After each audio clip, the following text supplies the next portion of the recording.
Okay, so there's been a little technical issue there with the recording. It's been one of those days today, but I have in this pan, we're making risotto, a nice simple risotto. So in this pan I've got onions, garlic and thyme and a little bit of butter, and I'm just sweating them down nice and slowly. I don't want any colour on anything, I just want to wait until the onions are translucent, and then we're going to add our risotto rice.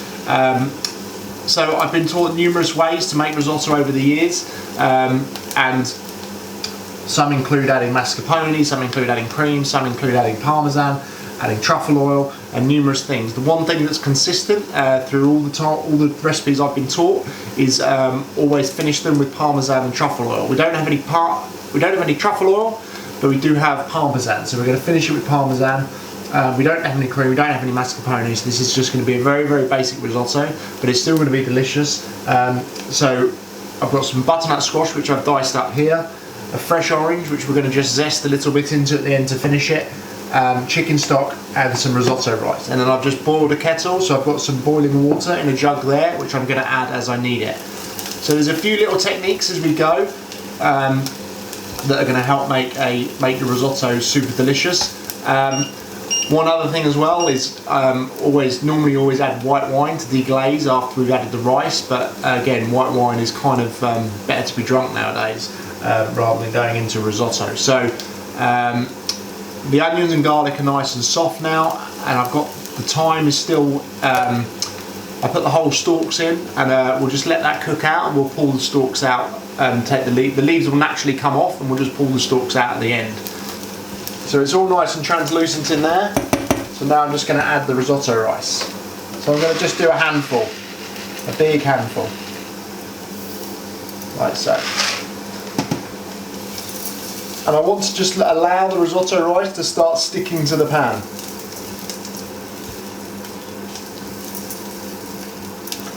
Keep stirring it, just allow it to sit and then give it a stir.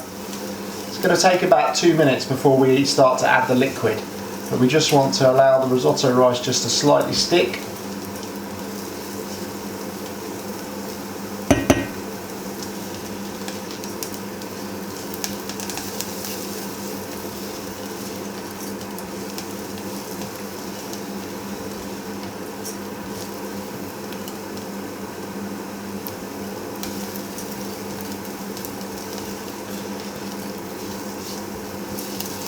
And when it does start to stick, like so, we're just going to add a little splash of water.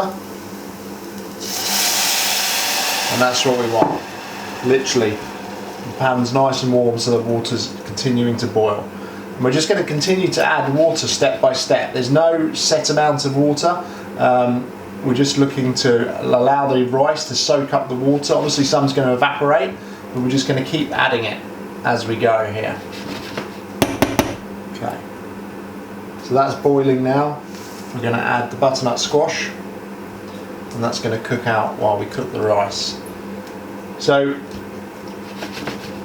for me, to make the risotto creamy, you just need to add like a little bit of water at a time. A little bit of water and keep stirring, always stirring.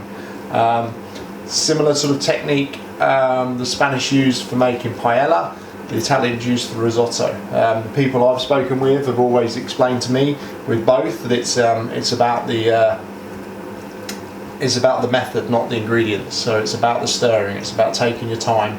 And when all the water's evaporated, we just add another little bit just to cover the rice, and then we allow that to do the same. We're going to allow the rice to absorb some of that, and we're going to allow some of it to evaporate. We just want it on a nice constant simmer.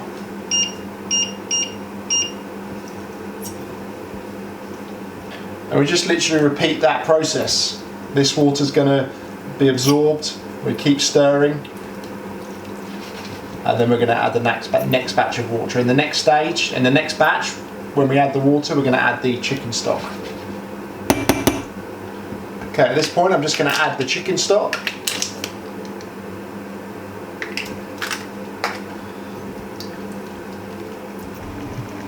There we go. So this is what we're looking for. Just keep stirring, and when this liquid's evaporated, we just add a little more water.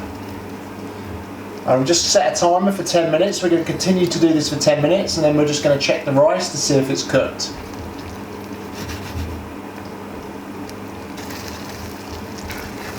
Okay, so as it starts to really bubble, and as you start stirring it and the water's not falling back into the pan like so, that's when we're nearly ready to add the next batch of liquid. You don't want it to start sticking, but you want to just add it just before it starts to stick, which is now. And then we're just going to cover the rice again, stir that in, let that come back up to a simmer, and then just repeat the process again.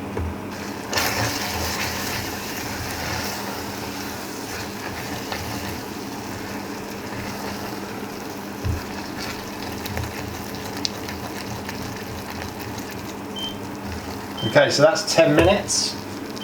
I'm just going to check the rice. I was very nearly there. So I'm literally just going to add a splash more water.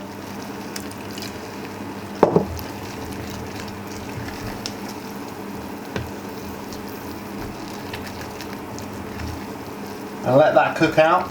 And once that's cooked out, we're just going to finish with the parmesan and the fresh orange zest, and then take it off the heat.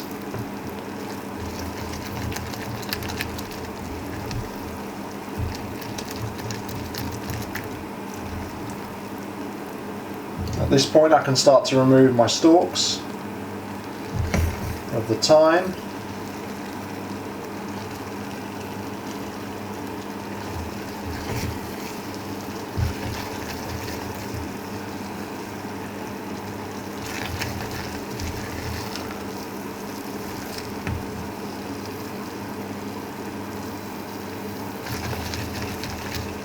There we go, and that's what we're looking for. When I stir the pan, the risotto takes a little while to fall back into it.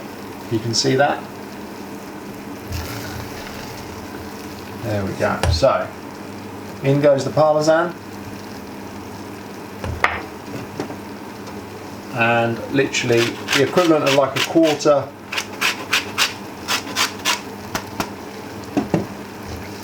of an orange zested. And I'm going to turn the heat off, stir that in.